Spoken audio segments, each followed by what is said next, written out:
He said I was just waiting to die, so I spent my last savings on the one goodbye he can never take back. When my nephew Marcus hung up on me after stealing my life savings, he made one final mistake. He laughed. He actually laughed and said, "Aunt Maya, you're 72 and just waiting to die anyway. What do you need $127,000 for? I'm young. I have plans."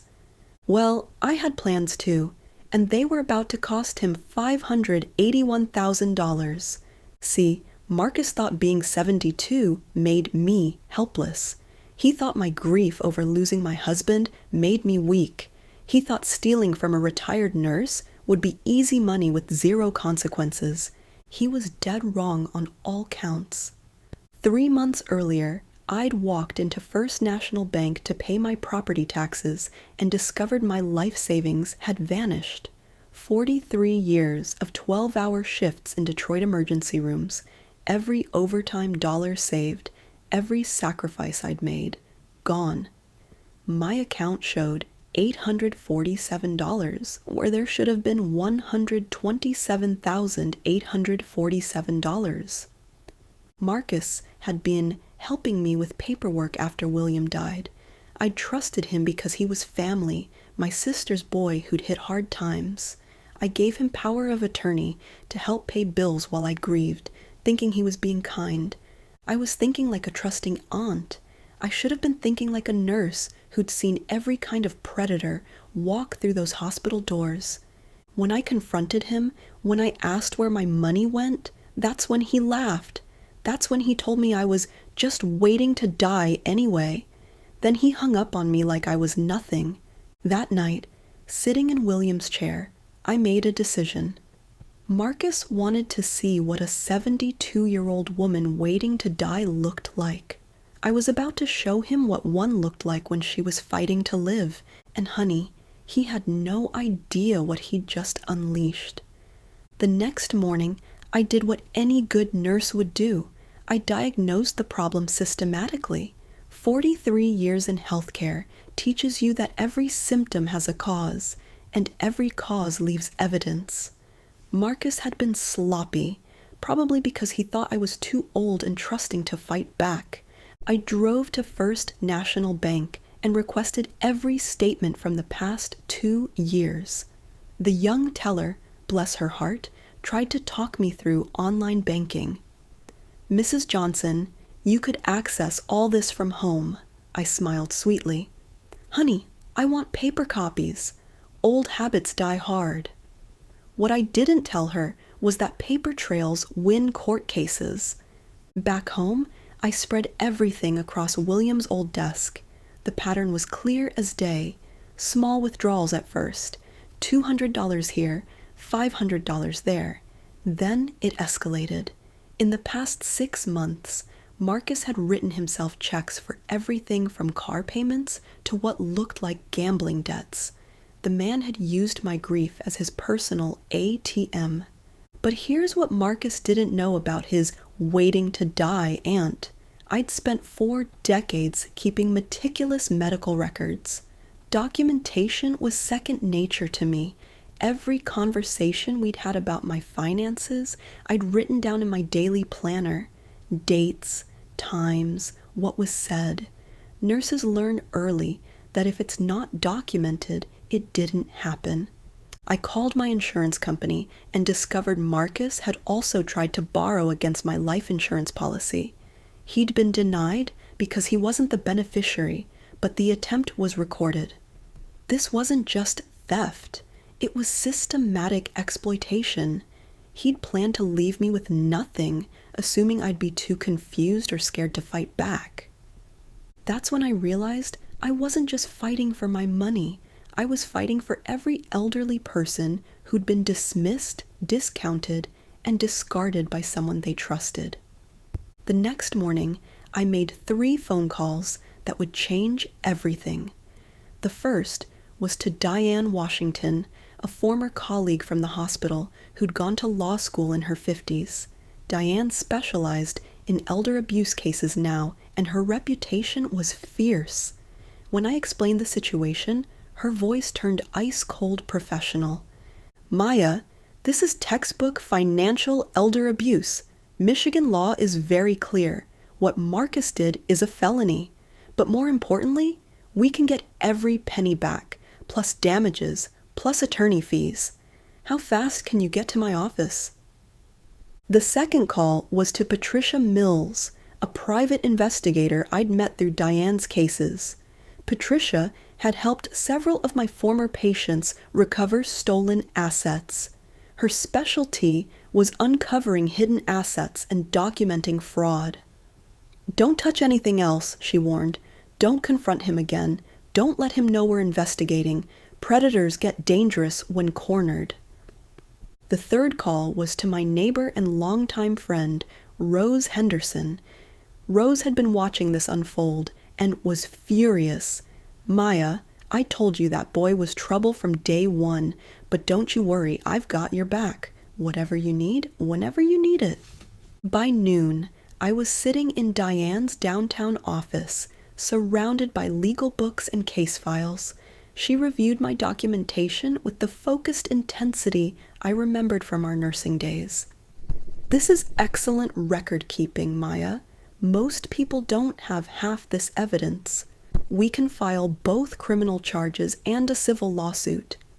Patricia spread Marcus's social media photos across the table. Expensive vacations, new car, designer clothes, all posted while he was stealing from me. He's been broadcasting his spending spree online. This is going to be like shooting fish in a barrel. I looked at these two strong women who were ready to go to war for me, then at Rose, who'd driven me here and stayed for moral support. For the first time in months, I felt powerful instead of powerless. Marcus had picked the wrong old lady to underestimate. Patricia's investigation exploded with revelations that made my blood boil. Within 48 hours, she'd uncovered a criminal empire built on my grief. Marcus hadn't just stolen my savings, he'd turned my entire financial life into his personal playground.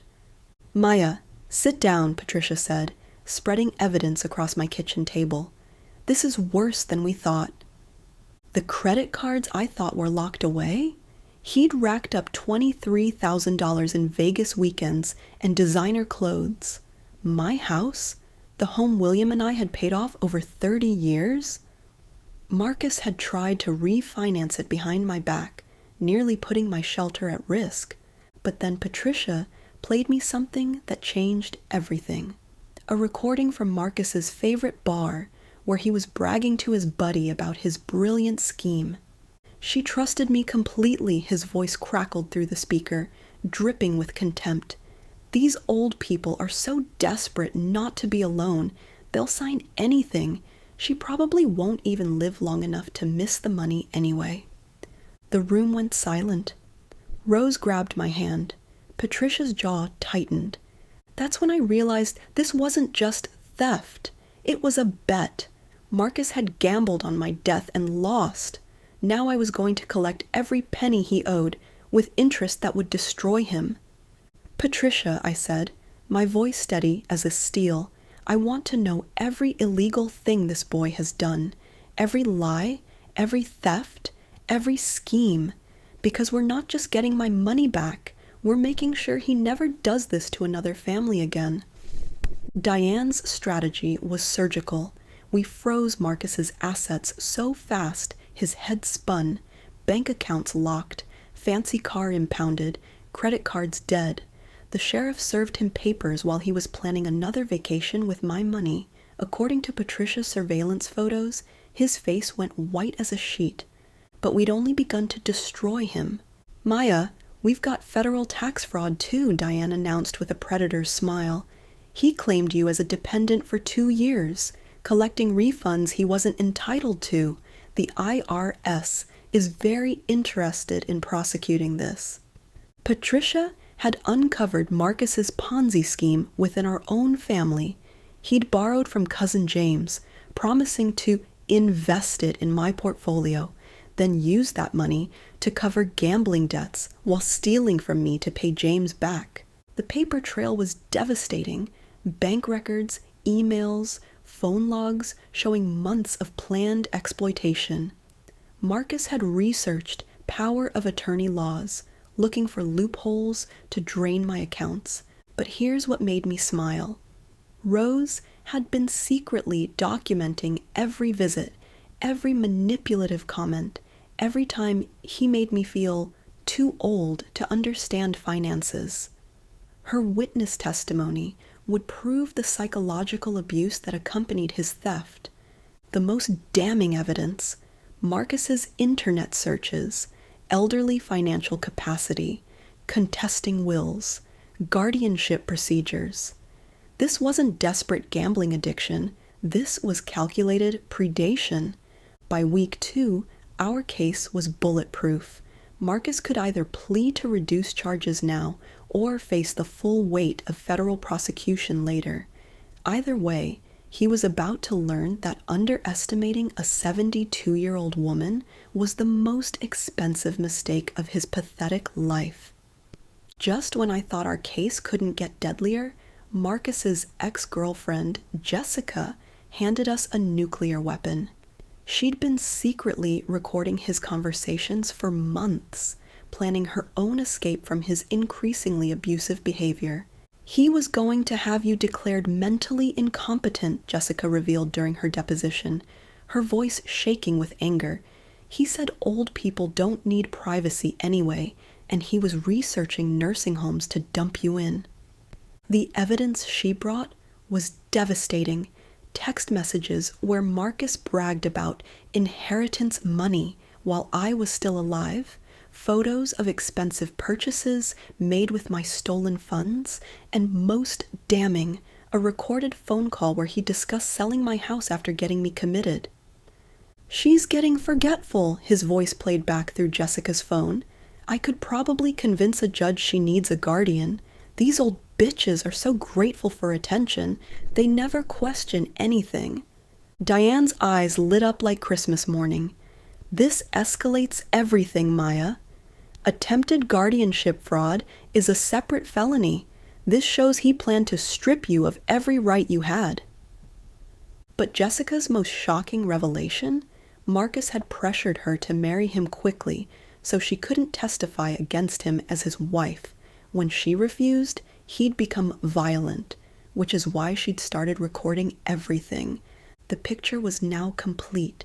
Marcus hadn't just planned to steal my money, he'd planned to steal my entire life, my freedom, my dignity, then warehouse me in some nursing home while he sold everything William and I had built together. That night, I sat in William's chair and realized Marcus had made one fatal miscalculation.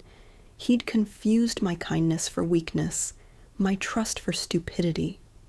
Now, he was about to discover that 72-year-old women who'd spent decades saving lives in emergency rooms don't break easily. We fight back. When we filed our lawsuit, Marcus's world imploded in spectacular fashion. His desperate voicemail started immediately, first pleading, then threatening, finally revealing his true nature. "You're being manipulated by lawyers who just want your money," he whined in one message. "You're too trusting, Aunt Maya. Don't let them take advantage of you." I played that recording for Diane, who burst out laughing. "He's literally accusing us of what he did to you. The irony is beautiful, and it's more evidence of his continued manipulation." But Marcus's real panic showed in his frantic attempts to hide assets. Patricia caught him trying to sell the car he'd bought with my money, attempting to withdraw cash from frozen accounts, transferring property to friends. Every move created more evidence of guilt. The criminal charges hit like a sledgehammer. Detective Martinez told me Marcus's scheme was more sophisticated than most family theft cases. This wasn't opportunistic crime. This was researched, planned exploitation with multiple fraud elements. Then came the media attention. A local reporter had picked up the story, and when they played Marcus's recording about me waiting to die, Detroit exploded with outrage. His employer fired him immediately. His apartment complex began eviction proceedings. The most satisfying moment? His former friends and family members started calling, realizing they'd been conned too. Cousin James filed his own lawsuit after discovering Marcus had never invested his money as promised. Marcus tried one last manipulation tactic, calling family members to claim I had dementia and was being exploited by predatory lawyers. But Jessica's recordings had already been shared, and his credibility was destroyed. The man who'd laughed about me, waiting to die, now looked like he was the one giving up on life, and we were just getting started. The news story about Marcus stealing from his grieving aunt while laughing about me waiting to die went viral. By Friday morning, Detroit was talking about nothing else. The reporter had included statistics about elder abuse that shocked even me. $3.6 billion stolen from seniors annually, with family members as perpetrators 60% of the time. But what really destroyed Marcus was hearing his own voice broadcast across the city, laughing about exploiting his elderly aunt. The community backlash was swift and merciless. His apartment complex posted eviction notices after seeing the news coverage. His gym revoked his membership. Even his barber refused to serve him. Detroit had collectively decided that Marcus Johnson was persona non grata. Our church community rallied around me in ways that brought tears to my eyes.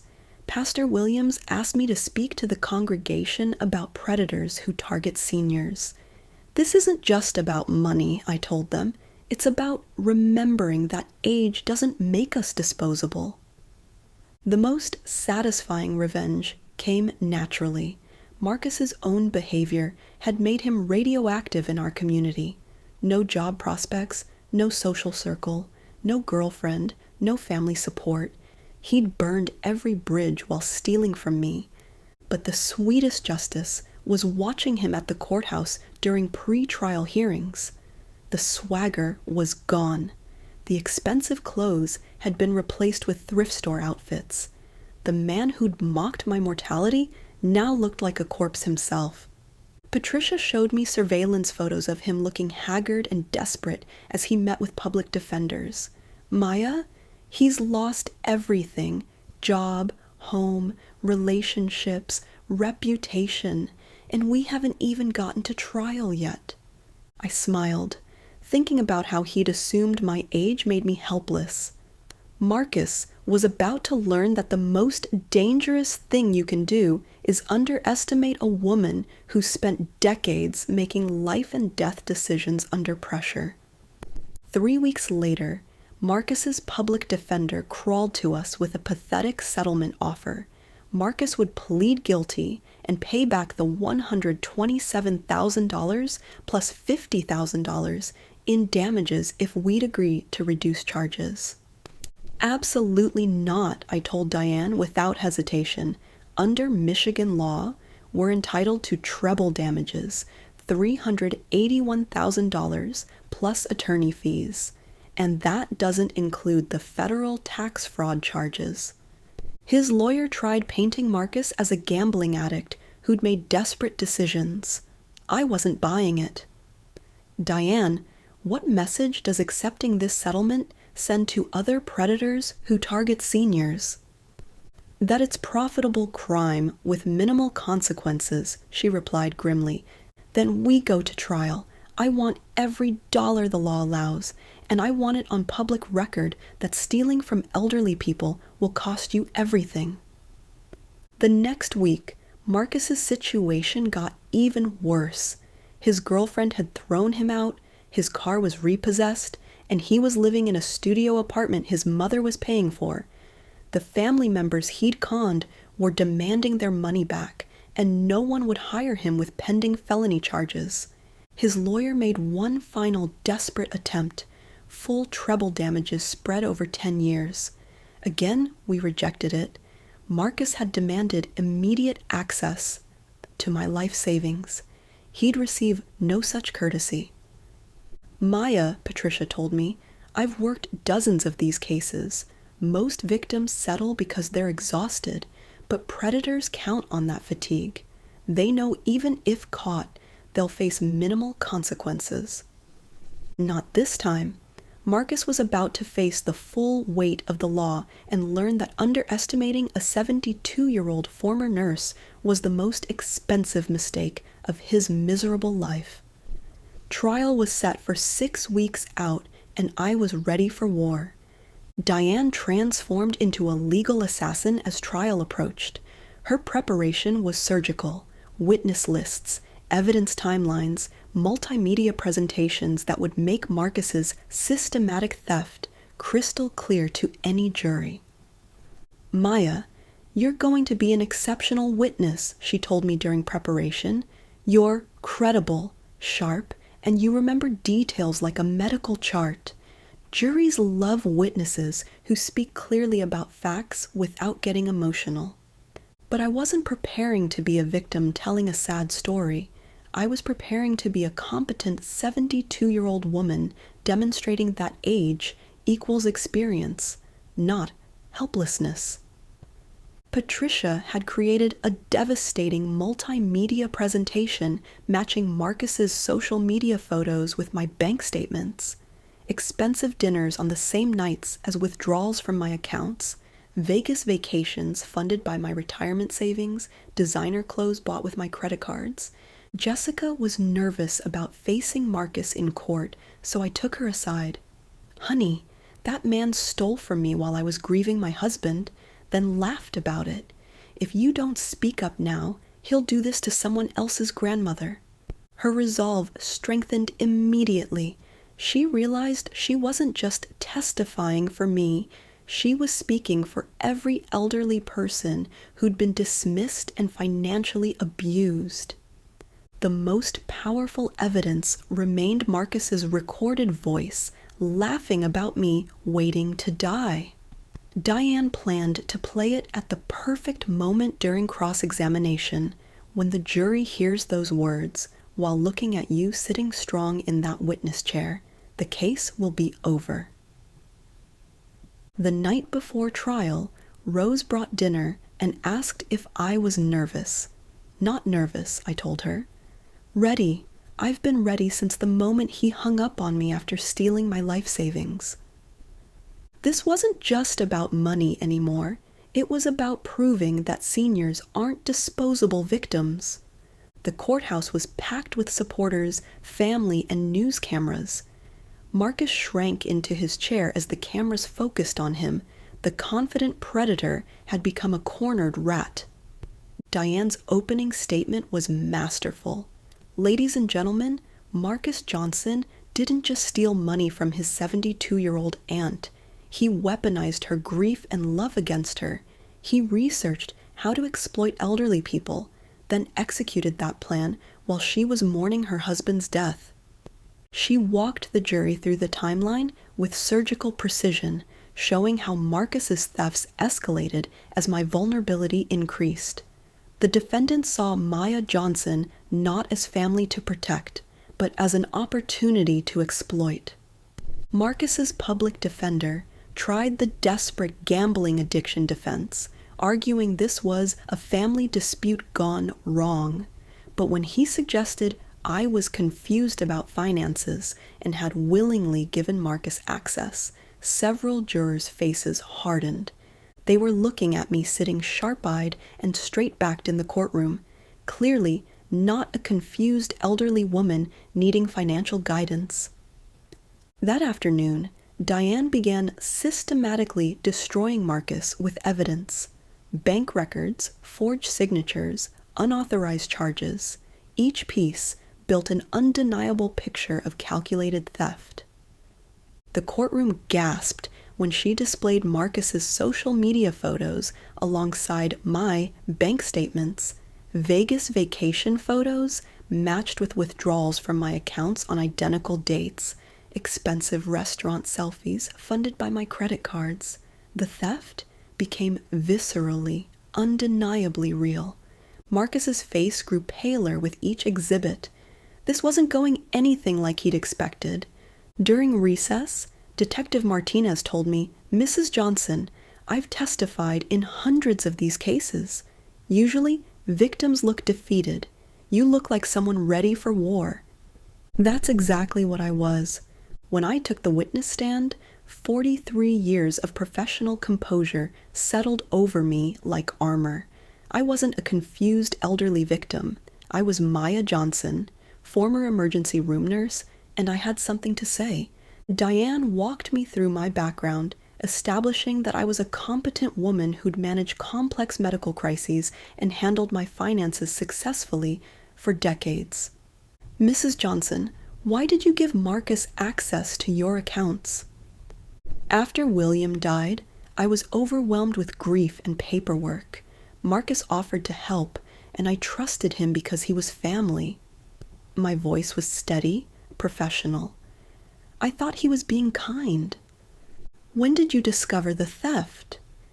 "When I tried to pay property taxes and found my savings account reduced from $127,847 to $847. I'd been carefully maintaining that balance throughout my retirement. Then came the moment I'd been waiting for. "Mrs. Johnson, please tell the jury what Marcus said during your final conversation." I looked directly at the jury, my voice clear and strong.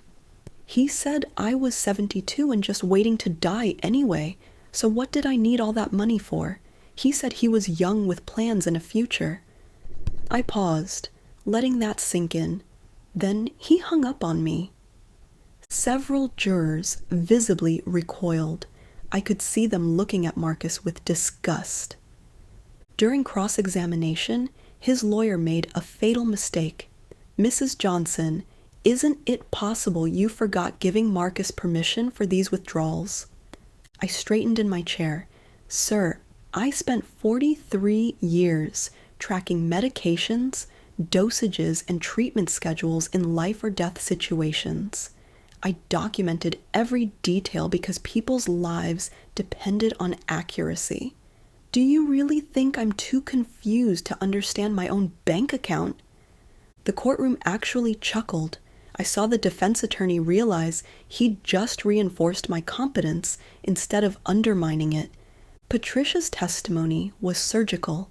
She dissected Marcus's financial crimes with the precision of a pathologist, showing the jury every withdrawal, every forged signature, every unauthorized charge.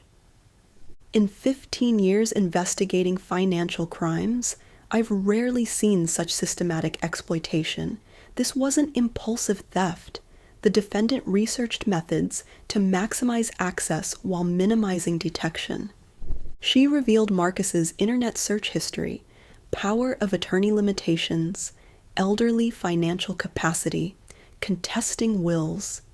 This was premeditated predation, not desperate gambling decisions. But the moment that destroyed Marcus was when Diane played his recorded voice from the bar, laughing about me, waiting to die. The courtroom fell dead silent, except for his cruel laughter echoing through the speakers. Several jurors looked disgusted. One elderly woman shook her head in visible anger as Marcus's own words convicted him. Jessica's testimony brought the emotional manipulation into sharp focus. She described his plans to have me declared incompetent, his research into nursing homes, his intention to sell my house. He said elderly people don't need privacy anyway, and Maya was too grateful for attention to question anything. He was proud of how easy it was to manipulate her grief. During cross-examination, Marcus's lawyer tried discrediting Jessica as a scorned ex-girlfriend, but her extensive recordings and documentation were ironclad. Then came Marcus's turn to testify, and it was a disaster. Under Diane's cross-examination, he contradicted himself repeatedly, claiming he'd intended to pay me back while having no documentation of any loan agreements. The fatal moment, when asked about having me declared incompetent, he said, "I never seriously planned that." Diane immediately played Jessica's recording of him researching guardianship procedures. His credibility was obliterated when his own lawyer asked if he regretted his actions. Marcus slipped, "I regret getting caught." That slip revealed everything. Not a gambling addict who'd made mistakes, but a predator who only regretted exposure. The jury deliberated for exactly 47 minutes. When they returned, the elderly forewoman, who'd been disgusted by Marcus's recording, stood with obvious satisfaction. On all charges of financial elder abuse, fraud, and identity theft, guilty. Marcus visibly crumpled as each verdict hit him like a physical blow. The man who'd laughed about my death looked like he was facing his own. But the civil verdict was where I got my sweetest revenge. The jury awarded treble damages, $381,000, plus attorney fees. Then they added $200,000 in punitive damages for Marcus's callous disregard for the victim's dignity. Judge Williams addressed Marcus before sentencing. "You targeted your elderly aunt during her most vulnerable period, weaponized her grief against her, then mocked her mortality when confronted." This court sees no mitigating factors whatsoever. 5 years in prison, full restitution of $581,000, federal tax fraud charges still pending. After the verdict, reporters surrounded me asking how it felt to win. I looked directly into the cameras. This isn't revenge, it's justice. No elderly person should be treated as disposable by someone they trust. Age doesn't make us helpless, it makes us experienced. That evening, Rose hosted a celebration dinner. Diane, Patricia, Jessica, and family who'd supported me were there. Raising our glasses, I realized this victory was about more than recovered money. It was about dignity reclaimed. Marcus had called me just waiting to die. Instead, I'd shown him what it looked like when someone truly lived, with courage, determination, and absolute refusal to be anyone's victim. The scared woman who discovered her empty bank account was gone.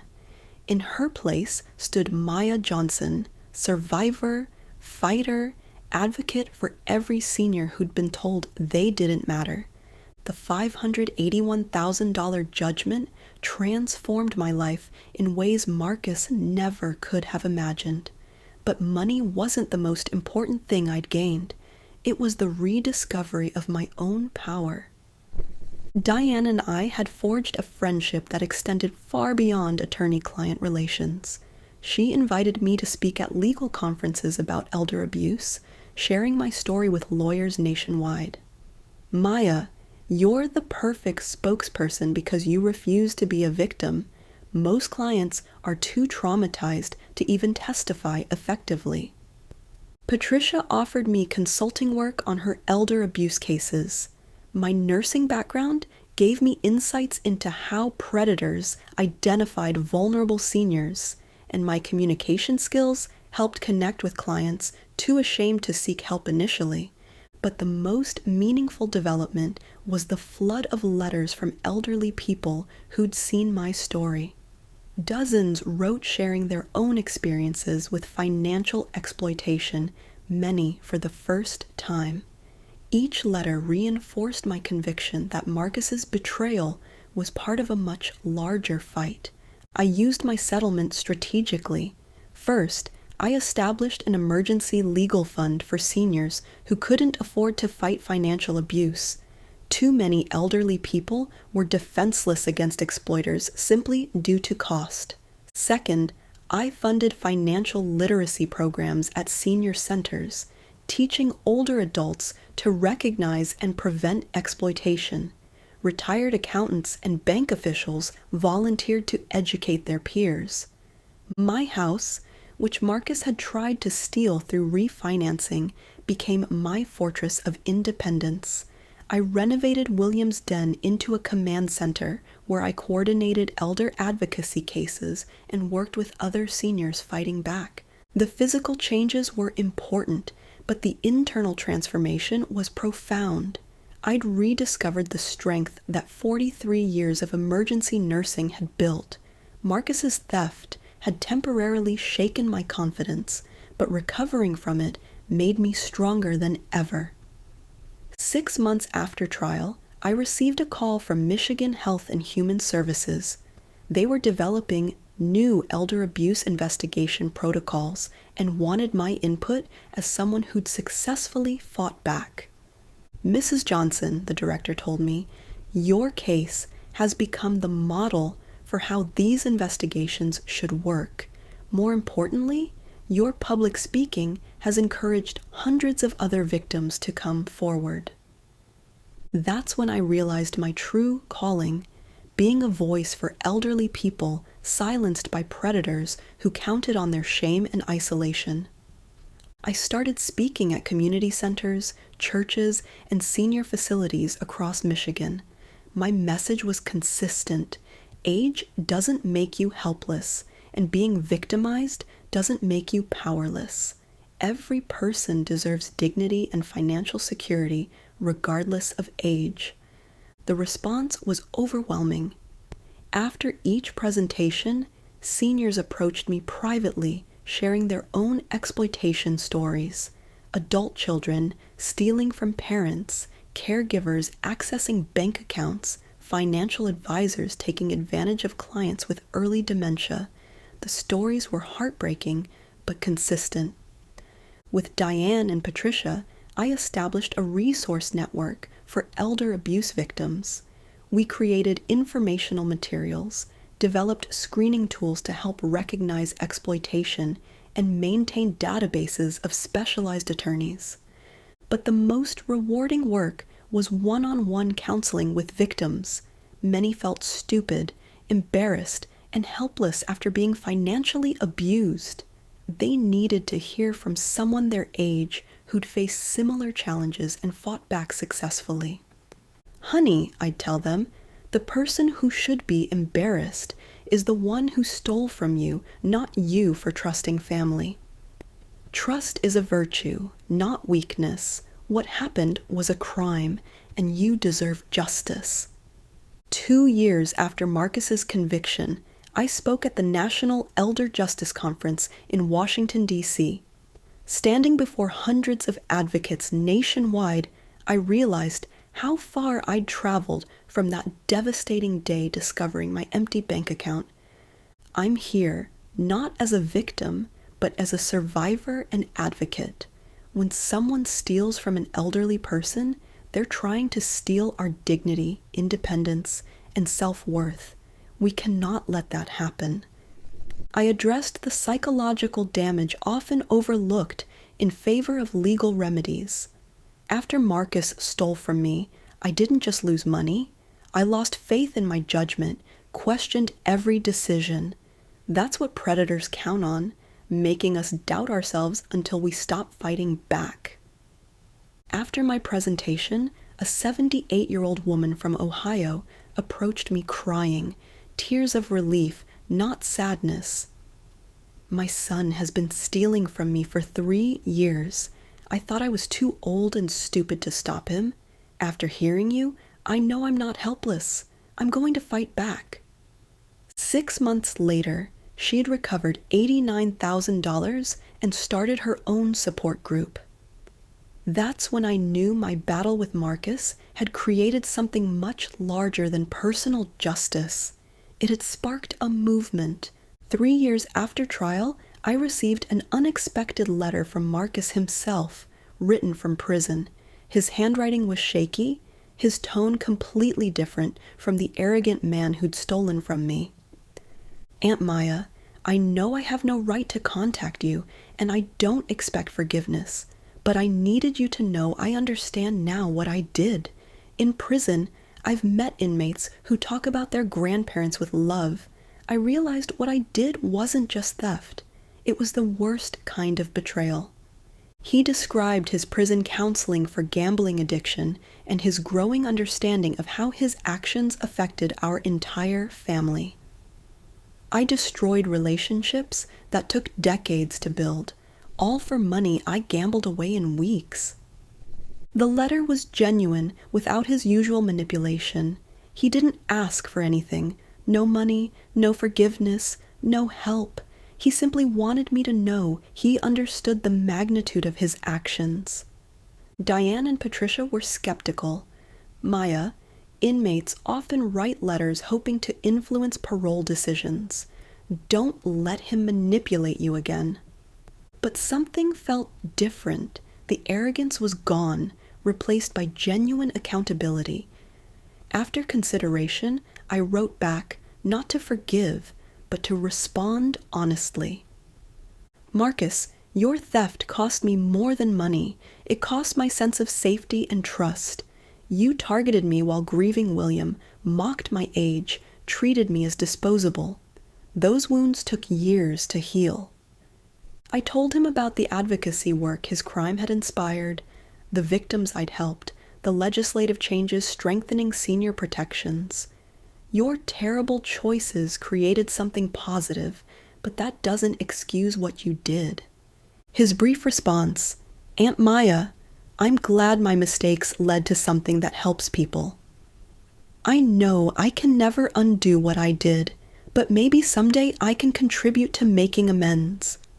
By year 4, our elder abuse prevention program had grown beyond my wildest imagination. The Michigan Elder Justice Coalition was serving over 500 victims annually, recovering $2.3 million in stolen assets and successfully prosecuting 67 cases. Patricia had expanded her business to focus exclusively on elder abuse, hiring additional investigators and opening a second office. Maya, before your case, I was just a private investigator. Now I'm part of a movement changing how society treats elderly people. Diane joined the State Bar Association's Elder Law Committee, developing standardized training for attorneys representing elderly clients and establishing pro bono services for seniors who couldn't afford legal help. Our mentorship program paired elderly survivors with new victims, providing peer support through recovery. I worked with 2 or 3 mentees at any time, sharing practical legal advice and emotional support for the shame and self-doubt financial abuse creates. Remember, I tell them, the person who should be ashamed is the one who stole from you. Trust is a virtue, not weakness. What matters isn't how you were victimized, but how you choose to respond. The program was so successful, we received federal funding to expand nationally. Within 2 years, we had mentorship programs in 15 states, with plans for all 50 states within 5 years. My house had become Michigan's unofficial elder justice headquarters. William's old den buzzed with activity, volunteers answering phones, caseworkers meeting clients, advocates planning educational programs. In year 5, documentary filmmaker Sarah Chen approached me about telling my story as part of a larger examination of elder financial abuse in America.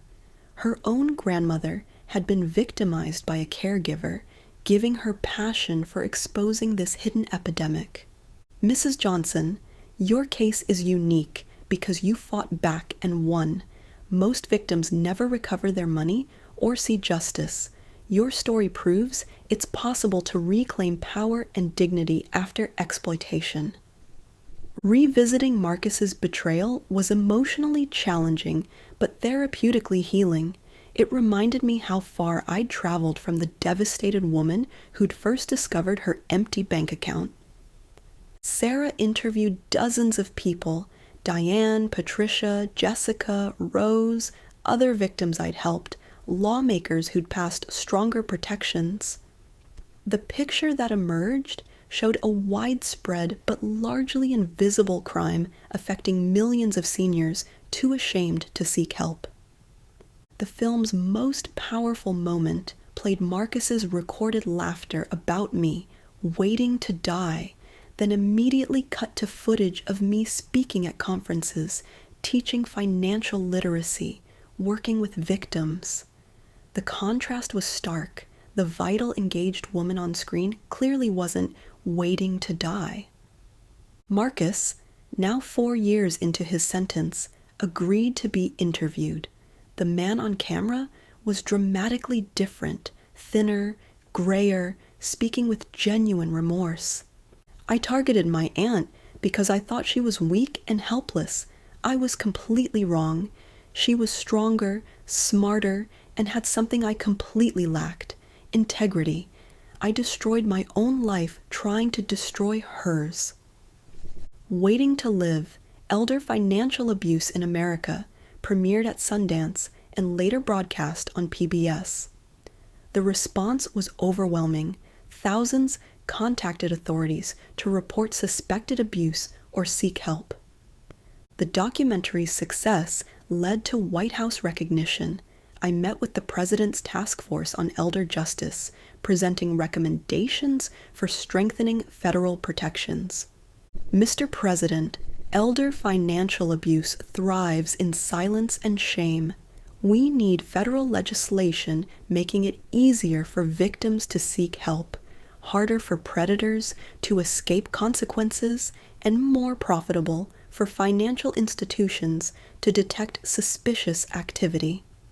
The meeting resulted in the Elder Financial Protection Act, mandatory reporting for financial institutions, a national abuse database, and federal funding for victim services and prosecution.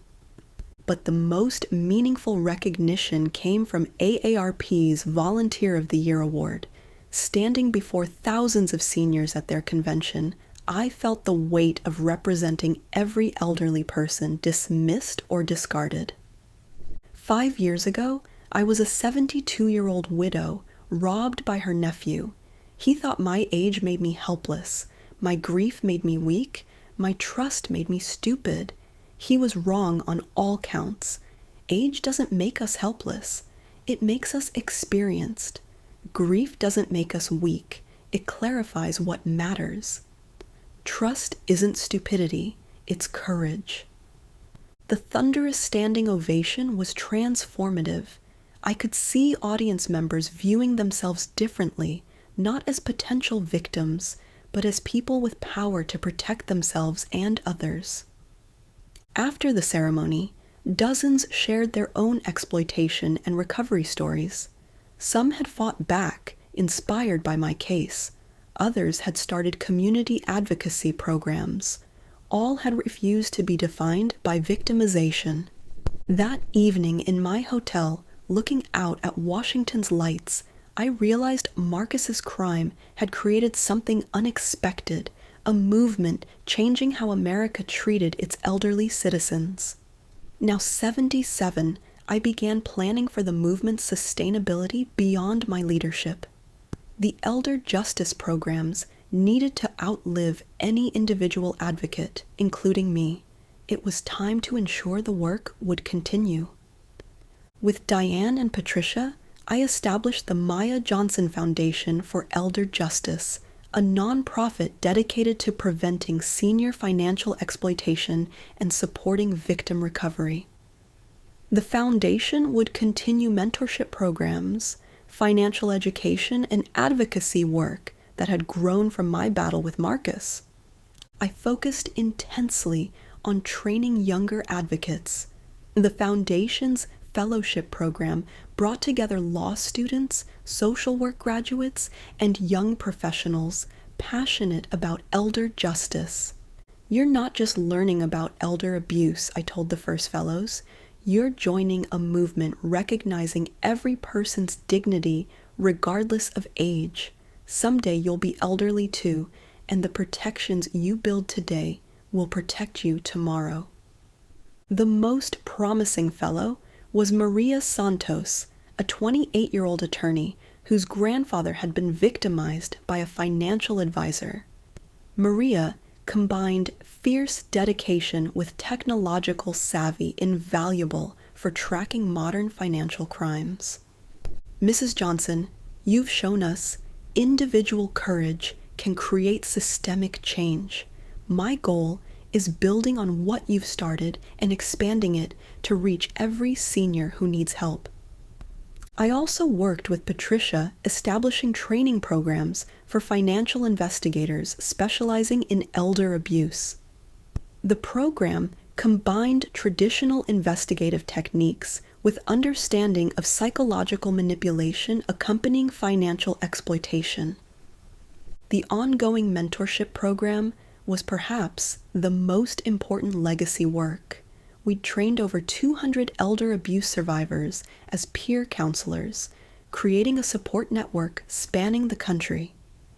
These volunteers understood victims' shame, confusion, and fear because they'd experienced those emotions themselves.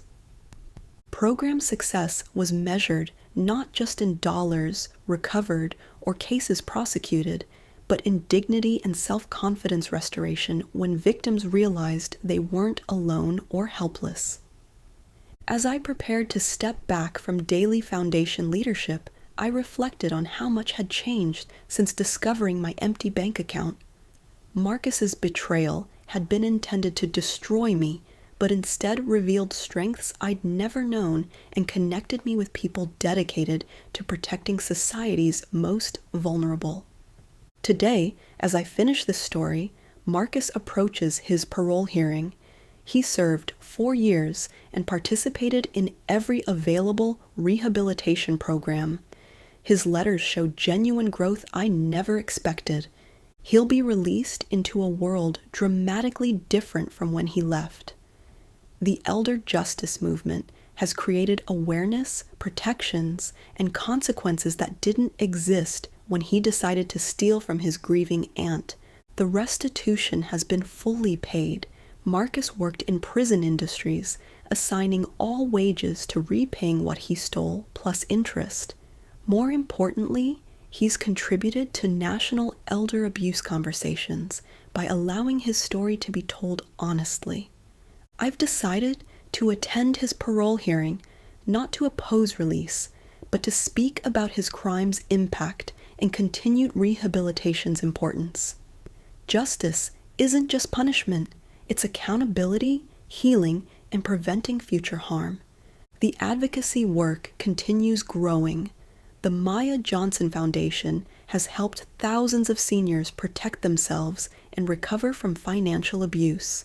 Legislative changes we advocated have been adopted in 37 states with federal protections significantly strengthened. But the most important change has been cultural. Society is recognizing that elderly people aren't burdens to manage or resources to exploit. They're human beings with rights, dignity, and valuable contributions. To anyone reading this who has been financially abused, you are not helpless, not stupid, and not alone. Age doesn't make you weak, it makes you experienced. Trust isn't naivety, it's courage. Being victimized doesn't define you. How you respond defines you. Marcus thought I was just waiting to die. Instead, I discovered I was beginning to live with purpose, power, and determination to ensure no elderly person faces exploitation alone. The scared woman who discovered her empty bank account transformed into a national advocate whose voice reaches millions. My lowest moment became the foundation for my greatest contribution. Every senior who's been told they don't matter, every elderly person dismissed as confused or helpless, every older adult whose family sees them as a burden rather than a blessing, this story is for you. You have value that goes far beyond your bank account. You have wisdom earned through decades of experience. You have rights that don't diminish with age, and you have the power to fight back against anyone who tries to take those things from you. The movement Marcus's cruelty accidentally created has helped thousands of seniors reclaim their dignity and financial security. We've changed laws, educated communities, and most importantly, changed how elderly people see themselves. We've proven that age is not weakness, that experience is power, and that seniors who stand together are an unstoppable force for justice. If this story resonates with you, share it. Like this post, subscribe to our channel, and join the conversation about protecting and empowering seniors. Together, we can create a world where aging is honored, not exploited. 5 years after that devastating discovery of my empty bank account, I sit in the same chair where I once felt utterly defeated, now surrounded by thank you letters from seniors across America who fought back against their own exploiters. Each letter represents a victory over the assumption that elderly people are easy targets. Each recovered dollar proves that age doesn't equal helplessness. Each successful prosecution sends a message that stealing from seniors comes with serious consequences. Marcus's parole hearing went exactly as I'd hoped.